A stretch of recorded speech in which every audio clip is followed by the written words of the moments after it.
Howdy, folks, and welcome to Moose Podcast 280. Hey, thanks for dropping by, and thanks for so many emails this past week. Some great questions, and I'm grateful, and thanks for all the love notes. But most importantly, thanks for sharing with me your photography, and you're out there sharing it. That's so important. We can change the world one photograph at a time. So I'm really grateful for all of you response and being in touch. It means a lot to me. I also want to thank my good friends at Bedford Camera, bedfords.com. Those folks have been really busy. Lots of Z9s and other gear being delivered in the past week. If you want to get that gear, you have to call them up. You got to go to the website. You got to click. That's how it goes. If you think about it, it's not going to be anywhere but in your own mind. You want it, you got to say something. And the people at Bedford's are the best at getting it to you as quickly as possible with the best price. And remember to use that Moose discount, MOSE. Because after you get your shipment, you'll see that 5% back on your credit card. So Bedford's Camera, thanks for sponsoring the Moose Podcast. And remember, folks, to tell them, thanks for doing it. Let's get right into this week's podcast. Really? Got all mirrorless? Had a lot of emails, over a couple dozen from folks when they saw the Z9 video that I post, a fireside chat, and I said that I'd gone all mirrorless. And a whole lot of people, some of you, I haven't heard from you for a while, so it was great to hear from you, asked to see if that was really true. They went to my gear page there on the website, and they saw that it was all mirrorless, but they still reached out. And yeah, you know, two people, God bless you, were around a decade ago when I first had the Nikon V1 in my hand, first mirrorless camera from Nikon, and being such a great fortune teller, I said, yeah, I didn't see any future in that for me. Well, yeah. Then again, you could look at my 180 to 400 comments before I bought it, and well, sometimes you can see my fortune telling is really just blows chunks. But yes, get back to the question. Have gone all mirrorless. There is a couple F-mount bodies and some lenses still in the locker that we use for remote video work. But as far as my own kit, yeah, it's all mirrorless. There are two F-mount lenses in that kit of mine, the 180 to 400 and the 800 5.6.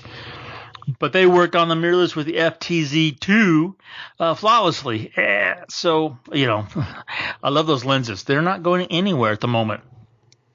So, number of the questions, trying to sum up all the emails. What made me go all mirrorless? Have to step back a second to the Nikon Z6. That's really what kind of started it for me. What was it about the Z6? It was two things. The main one being flash. You don't see, I know, a lot of flash photography coming from me, but I try not to make the flash look like you can see the flash. It's just cleaning up some of those shadows, bringing out some information, maybe bringing some drama to the scene. It's not there to say, hey, I'm using flash and here it is. And that's why I fell in love instantly with the Z6. If you look at my settings, the Z6, Z6 II, Z9, there's a number of settings, custom settings that permit for myself and my photography for me to use flash seamlessly, and that's really important. When I'm photographing birds and I want the flash just to clean up the colors, I'm using flash with aviation for portraits or project works or bring out information. Seeing that flash in its final iteration, in other words, seeing the picture after it's been taken with flash and being able to look at it, feel it, analyze it instantly is huge to me. Yes, I could do that with the F-mount, but I'd have to take my eye away from that viewfinder and look at the LCD. And for me, there's two problems with that. One, it means I have to put on my reading glasses. And two, it interrupts my flow of photography. And I'm got to keep in mind that these answers are all about me and my photography. You'll have to decide if it applies to you at all. But with the Z6, with F1 button, Foxtrot November 1, FN1 button program for preview, I depress it, and then I can see in the EVF instantly the effect of the flash. I can see the effect of the flash, and I don't have to take my eye away from the viewfinder. That instantly got me saying, wow, mirrorless. Yeah, I see a lot of future for it. Change in 10 plus years. So that's what started the whole process, thinking mirrorless. In the beginning, like many, I had the Nikon Z6, and it was a complement to the rest of the gear in my bag. So with the FTZ, I used for a while, like the 24 to 72.8 and the 14 2.8, both f-mount lenses. And the 24 to 72.8 been a mainstay since the D3 came out. Love that focal range, that f-stop. Do a lot of work with that. And the original 14 to 24 f-mount, gorgeous lens, but boy, it flared. It didn't flare as much as the previous wide angles, but it flared. Well, when the Z 24 to 72.8 came out, I contacted a good friend of mine and I said, is it worth it? And I trusted Mike, and he said, yeah, it's definitely an improvement. So then I got my first, really, you could say, to use common vernacular, professional Z lens, the 14-24 2.8. Love that lens. And then last year, I borrowed my friend's 14 to 24 2.8. And, oh, man, he warned me. He said, you borrowed this. You're going to want it. And I'm like, oh, man, I borrowed it. And it is spectacular. It is absolutely to the point of, well, it just, it doesn't flare. No matter what you try, it don't flare. Check back later today on a time lapse I did shooting with that lens. It don't flare. That was huge. I was so tired of spending time in the digital darkroom dealing with flare from the 14 to 24 f-mount lens. So there's the first two reasons why I went from the DSLR to all mirrorless, using flash, and the lenses that have come out for the Z mount. I don't have a lot of Z mount lenses. In fact, I've kind of learned, I've really scaled back the amount of gear I have in the locker. So I have, what do I have? I have Z mount wise, I have the 14 to 24 2.8. I've got the 24 to 70 2.8. I have the 40 f2 I really love. The 105 micro, spectacular. And the 72.8 gorgeous lens with the 1.4 and 2x converters. Those are the lenses currently in my kit for mirrorless. Then the Z9 came out. Now, up until the Z9, I was shooting with the D6. Love that body. I love it. It just rocks. It is sharp. It is solid. It takes great shots. It is just a powerhouse of a body. At the same time, it's big and heavy. So the Z9 came out, which is right off the bat 20% smaller than the D6. But the Z9 has what no other body has from Nikon. It has that autofocus system. The Z9 is the first one that comes out with 3D tracking. I have pounded that 3D tracking now for 3 months, and that thing works. It has gotten photographs on my card in my library I know I would not have gotten any other way because of the speed in which it works. I can't emphasize enough. My little brain pan, it's taking all that information. And there are times where, I don't know, it stalls out, it shorts out, it just goes blank.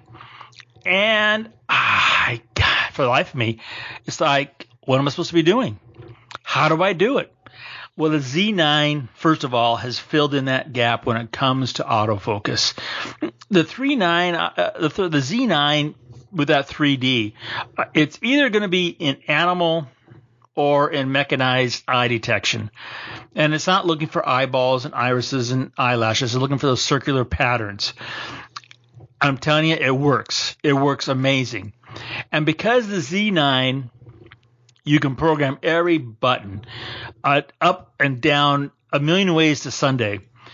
It's easy to use that 3D for the majority of my photography. But when the plane or the critter is coming right down the lens barrel, which happens, and it's coming right at me, 3D is not going to be the best. Dynamic, I think, with the medium is the best. I program the joystick, so I just depress it, and instantly the camera goes to that mode. When I take my finger off the button, it goes back to 3D. That incredibly smooth transition. I was like, wow, the Z9. I mean, with this 3D, it's just, wow, what a problem solver. Then you have the ability, you still have the other attributes of mirrorless that go with that. You've got the flash and the EVF. You've got the lenses. Oh, we should talk about the fact that you now have no blackout EVF in the Z9, which my D6 had. And there are times, even with the D6, it would bug me. Little nuances would, slip by because the mirror is up for that microsecond, and I didn't see things. Yeah, now you see them with the Z9. No, this is not an ad for the Z9 for Nikon gear. This is answering a whole lot of questions why I have gone all mirrorless. How can you apply this to you in your photography? That's really the key thing. If you're what I call a weekend warrior, so you're working a 9-to-5 job and your photography is, in the summertime after work or on the weekends, taking the financial hit to dump your F-mount stuff and go mirrorless, right off the bat, that could be a real, stopper, because F-mount gear prices are dropping. They are the wave of mirrorless is coming, and it's kind of spooky. You've got to think about that. How do you justify that incredible changeover? I would highly recommend that if you are intrigued by this, that you first, if you don't own any mirrorless, rent that body, get that FTZ. You can actually buy both of those used, relatively inexpensive now, especially compared to new prices, and find out for yourself. There are going to be a couple mental adjustments you'll have to make, and you'll have to realize the Z6 doesn't have the non-blackout EVF, but it has the other things I'm talking about, and you can start for your own self, your own photography, decide if it's some direction you want to go. Then if you actually take that step forward, I had a number of people ask, okay, what is the first C-mount lens I should buy? Whether it's F-mount or Z-mount, I don't know what lens you should first buy. I mean, I love that question, as if, hey, I've already proven that my forecasting and my crystal ball aren't that great for myself. How can I do it for you? I would highly recommend that you buy a lens that you really don't have a whole lot of financial,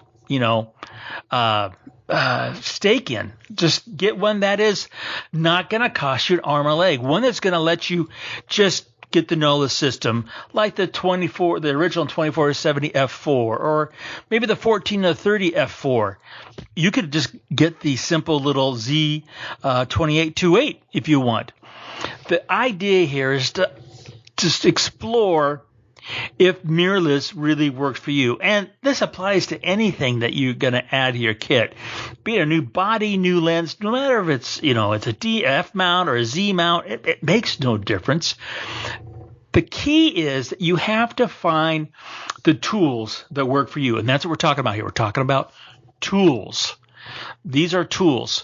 Now, the Z9, in my settings are there on the website, has from the get-go out of the box been the first Nikon body in my career that, seriously, I could take it out of the box, I could turn it on, and it just delivered. And then making it so it fit my photography like a glove, yeah, I spent 3 months really fine-tuning that. And my settings, like I said, are on the website. But now that it's there, it is a seamless, almost blank canvas when I go out shooting. It's not a critical thing that is getting in my way. I do spend time when it's not important photography. In other words, I'm not working on a project or on some particular adventure. I spend time here at the ranch mucking around with that camera just so I do understand all those different features and how they work and they don't work. And in that process, I've been able to make the Z9 just this incredibly comfortable machine that it just works. It works just seamlessly. And that's the final thing that took me all mirrorless. My whole kit is all mirrorless. Do I see myself going back? Yeah, no. Is there going to be another, flagship F-mount camera that's going to, get my attention? Probably get my attention. Will I want to venture that way? That Z9, it's so small. I tell you, I love it. I can do everything with it without having to wear reading glasses. The image quality is spectacular. My clients love what's coming out of it. Yeah, I don't see it. I don't see going back. It's like people ask me, am I going to go back to film? Yeah, no way am I going back to film. And at this point, I don't see myself going back to a DSLR. I hope I've answered all the various questions. I really thank you all for sending them in. I've gone through my checklist. I think oh, yes. Is it true about the exposure I talk about on the video? Yeah, the exposure on the Z9, be it the Speed 7, the sensor, the combination, the lookup tables, the programming, all of that has gone and made the Z9 just a master of light. As far as I'm concerned, the only way I can explain, because I really have not asked and delved into it because it works. So I didn't care to know why it works. It just works. But the Z9, the way it sees light and transmits light and then explains light and captures light, for the vast majority of my photography, I don't need dial-in exposure compensation. And that is, to me, another huge, huge thing that I can just pay attention to the subject. And that's truly what I want to do when I'm out there.